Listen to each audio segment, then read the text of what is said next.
Howdy y'all, Dean Stilley here from the official home of unofficial Grateful Dead and music news, reporting on show 13, the Dead and Company summer tour, and show 100 of the band's career. And congratulations to everybody involved on that, the cast and crew and the band. Congratulations on 100 shows.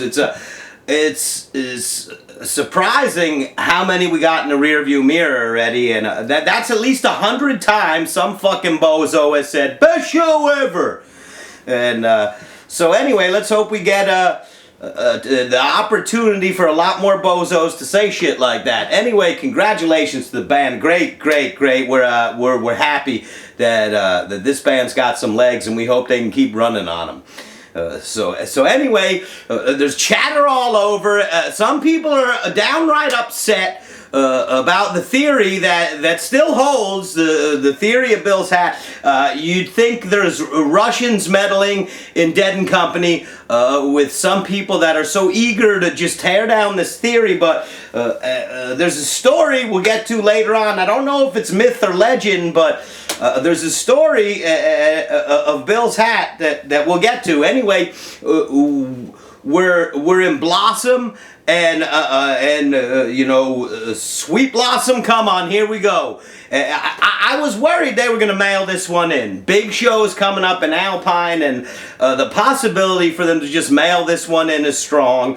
But they get started, Feel Like a Stranger, and Feel Like a Stranger is just fine, and then they love each other, and Mayer's bopping to the opening licks of They Love Each Other like he's getting ready to play Enter Sandman by Metallica. Obviously Red Bull's just having its way with his physiology, and so he oftentimes moves a lot faster than the music. He moves in double time with the music, that's for sure. Anyway, It's All Over Now comes next. I love the segments in All Over Now that they stopped and gave everybody a chance to do their thing, and I thought that was great. Cool to see Oteil with that custom-made bass he has. I believe, I'm not mistaken, there's some cat in Italy that makes those or something like that. I forget the story. I remember hanging with him once and seeing that bass. It's beautiful, and it was cool to see him playing that. Sounded good. This is a show where some people may take exception for me, but opposite as usual, because it seemed like there was a lot of people that weren't thrilled about the show last night, and to me, not my favorite songs per se, but played well. All of them seemed to be played well, and it seemed like the band was heading in the right direction. So you get Row Jimmy next, and Row Jimmy is Slow Jimmy, and then you get, you know, West LA, and we all know how I feel about West LA, and I don't want to be mean about it, but I don't have one good word to say. Anyway, up next is Loose Lucy, and never my favorite, on Weird, and Ship of Fools is next. So here we go.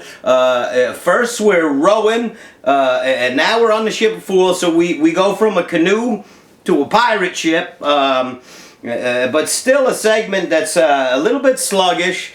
But everything's sounding exceptional. I'm not a fan of those big clusters of sluggish tunes, but you know, I can admire a slow tune, and I don't mind them mixed in throughout sets, but when they put them in clusters, they run the risk of losing me altogether for little segments of time. Anyway, the Ship of Fools was great. John and Oteil did a great job on that.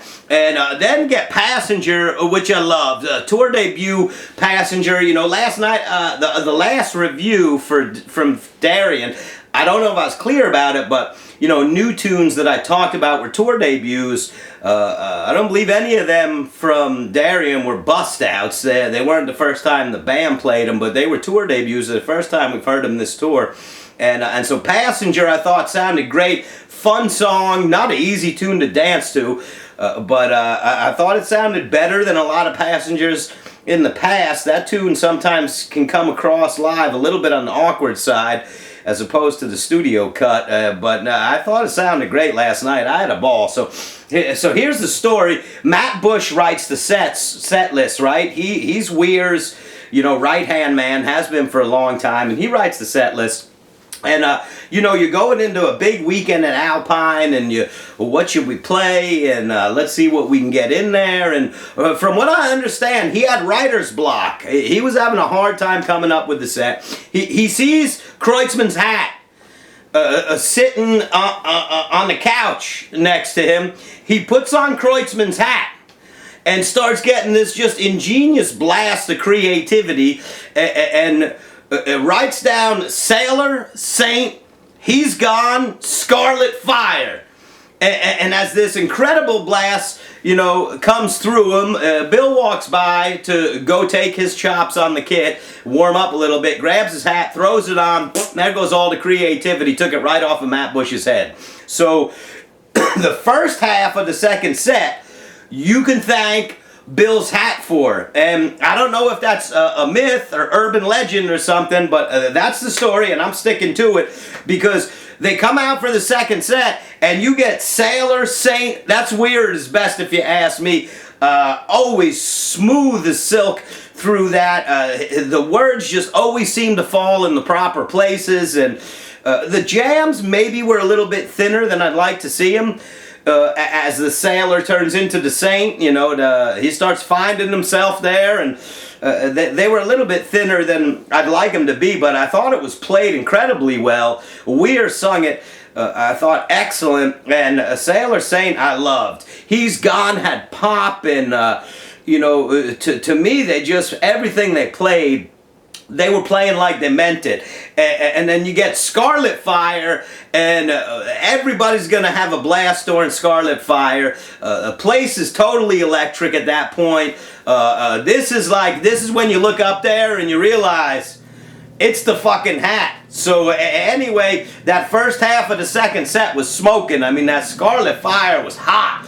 There was some jams there that we'll listen to over and over again. It may not have been Mexico Night 1 Scarlet Fire, but it was hot. You get Drums in Space next. Coming Out of Space turns a little bit into a Rat Dog show, if you ask me, which I'm not crazy about. You get we get Miracle, right? And that just came soireeing out of space. At a snail's pace, and Weir remembered all the words. So on the 100th night of Dead and Company, Weir finally remembered all the words to Miracle. So how about that? He remembered all the words. That one turns into Dear Prudence, and I've never been shy about how I feel about Weir on Dear Prudence. I think he should change the lyrics to the sun is up and there's the moon. Listen as I kill this tune. Dear Prudence. Anyway, We're on Dear. The music's behind it's fine. I have no problem with the music behind it. I think We're singing it. He kills it to death.